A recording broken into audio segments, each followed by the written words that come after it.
दोस्तों, क्या आपने कभी सोचा है कि पैसों से पैसे कैसे बनाते हैं? कैसे कुछ लोग कम कमाई करने के बाद भी अमीर बन जाते हैं और कुछ लोग जिंदगी भर मेहनत करके भी पैसों के लिए तरसते रहते हैं?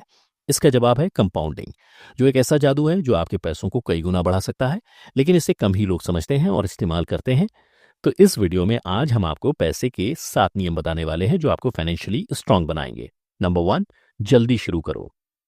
दोस्तों, जब आप जल्दी शुरू करते हैं तो आपके पास समय होता है कि आप अपने निवेश को और बढ़ा सकें और अपने फाइनेंशियल लक्ष्य को हासिल कर सकें। जितनी जल्दी आप इन्वेस्टमेंट शुरू करेंगे उतनी जल्दी आपका पैसा बढ़ता जाएगा।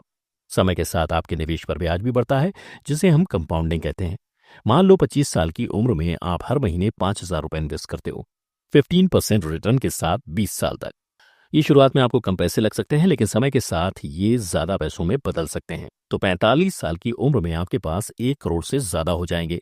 ये एक बड़ी उपलब्धि है और इसलिए संभव है क्योंकि आपने जल्दी शुरू किया। लेकिन अगर आप 35 साल की उम्र में शुरू करते हैं तो 20 साल बाद सिर्फ 35 लाख रुपए ही होंगे। ये अंतर इसलिए होता है क्योंकि कंपाउंडिंग का फायदा उठाने के लिए आपके पास पर्याप्त समय नहीं होता। तो देख सकते हैं कि 10 साल की देरी से कितना फर्क पड़ सकता है। इसलिए समय का महत्व समझें और जल्दी शुरू करें। तो आज ही इन्वेस्ट करना शुरू करो, फिर चाहे कम पैसे ही क्यों ना हो। छोटी छोटी बचत भी समय के साथ बड़ी हो जाती हैं। बूंद बूंद से घड़ा भरता है, ये कहावत निवेश पर भी लागू होती है। छोटी छोटी राशियों को नियमित रूप से निवेश करने पर बड़ा फंड बन सकता है। और इन्वेस्ट आपको सिर्फ एक बार नहीं करना है, बल्कि इसे लगातार करते जाना है। तभी आपको कंपाउंडिंग का पूरा फायदा मिलेगा। हर महीने सैलरी का कुछ हिस्सा इन्वेस्ट करो। ये एक अच्छी अप्रोच है जो लंबे समय में आपको फाइनेंशियल सिक्योरिटी देगा। या आप एसआईपी के जरिए भी, क्योंकि ये एक आसान और प्रभावी तरीका है नियमित रूप से निवेश करने का। कमाई का एक हिस्सा आपको निवेश में लगाना चाहिए ताकि आपका भविष्य सुरक्षित हो सके। नंबर 2, अपने गोल क्लियर रखो। जब आपके लक्ष्य क्लियर होते हैं तब आप प्रयासों को सही दिशा में केंद्रित कर सकते हैं और अपने सपनों को हकीकत में बदल सकते हैं। यही बात फाइनेंशियल लाइफ में भी लागू होती है। स्पष्ट लक्ष्य के बिना आप अपने संसाधनों का सही उपयोग नहीं कर पाएंगे और आर्थिक स्थिरता प्राप्त नहीं कर पाएंगे। बिना गोल के आप भटकते रहेंगे और फाइनेंशियल स्टेबिलिटी नहीं मिलेगी, क्योंकि आप अपने खर्चों और निवेश को सही तरीके से प्रबंध नहीं कर पाते अगर आपके पास गोल नहीं होता। इसलिए अपने long term financial goal decide करो ताकि आप एक स्पष्ट योजना बना सकें। 10 साल बाद क्या करना चाहिए, 20 साल बाद क्या करना चाहिए, रिटायरमेंट के बाद क्या करना चाहिए। सवालों के जवाब ढूंढो और अपने लक्ष्यों को स्पष्ट करो। क्या आप अपना घर खरीदना चाहते हैं? इसके लिए आपको एक योजना बनानी होगी, क्योंकि यह एक बड़ा लक्ष्य है। क्या आपके बच्चों को अच्छी पढ़ाई करनी है या आपको जल्दी रिटायरमेंट लेनी है? ये सभी बड़े बड़े लक्ष्य हो सकते हैं, जिसके लिए आपको सही निवेश और बचत की योजना बनानी होगी। गोल डिसाइड करने के बाद प्लान बनाना है कि उनको कैसे अचीव करना है, कितना इन्वेस्ट करना है, कहाँ इन्वेस्ट करना है। एक स्पष्ट योजना बनाएं और अपने लक्ष्य को प्राप्त करने के लिए उस पर अमल करें। क्लियर प्लान से आप डिसिप्लिन से काम कर पाओगे और अपने गोल को अचीव कर पाओगे। याद रखें, किसी भी लक्ष्य को हासिल करने के लिए धीरज और समय लगता है। फाइनेंशियल फ्रीडम रातों रात नहीं मिलती। नंबर 3, लोन मत लो। दोस्तों, आजकल लोन लेना काफी आसान हो गया है, लेकिन लोन, खासकर क्रेडिट कार्ड डेब्ट, आपकी फाइनेंशियल फ्रीडम को बर्बाद कर सकता है। क्योंकि लोन एक जाल होता है जिसमें फंसना तो आसान होता है, लेकिन निकलना काफी मुश्किल। लोन लेने से आप अपनी फ्यूचर की कमाई को गिरवी रख देते हो। अगर समय पर नहीं चुकाया तो आप डेब्ट ट्रैप में फंस सकते हो। इसलिए लोन लेने से बचें और अगर लेना भी पड़े तो सोच समझकर ही लें कि क्या आप लोन चुका पाओगे, क्या लोन लेना जरूरी है, क्या आप इसकी टर्म्स एंड कंडीशन को समझते हो। अगर इन सब का जवाब हाँ है तभी लोन लें, नहीं तो लोन ना लें। नंबर 4, इन्वेस्टमेंट को बार बार चेक मत करो। दोस्तों, जब आप एक पेड़ लगाते हो तो उसे बार बार जाकर नहीं देखते, बल्कि उसके बढ़ने का इंतजार करते हो। इसलिए इन्वेस्ट करने के बाद बार बार पोर्टफोलियो चेक मत करो या छोटी मोटी गिरावट देखकर घबराओ मत, क्योंकि इन्वेस्टमेंट बदलते रहना आपके रिटर्न को कम कर सकता है।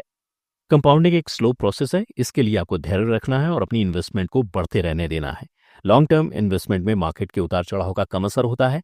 आपको छोटे मोटे उतार चढ़ाव की चिंता नहीं रहती और आप आसानी से अपने गोल पर फोकस कर सकते हो। इसलिए इन्वेस्टमेंट को समय दो, उसे बढ़ने दो, बार बार छेड़छाड़ मत करो, धैर्य रखो, लॉन्ग टर्म में फायदा होगा। नंबर 5, रिटर्न को री इन्वेस्ट करो। आपको इन्वेस्टमेंट से जो भी रिटर्न मिलता है उसको अगर आप दोबारा से इन्वेस्ट कर दोगे तो आपको और भी ज्यादा रिटर्न मिलेगा। इसे कहते हैं कंपाउंडिंग ऑन कंपाउंडिंग।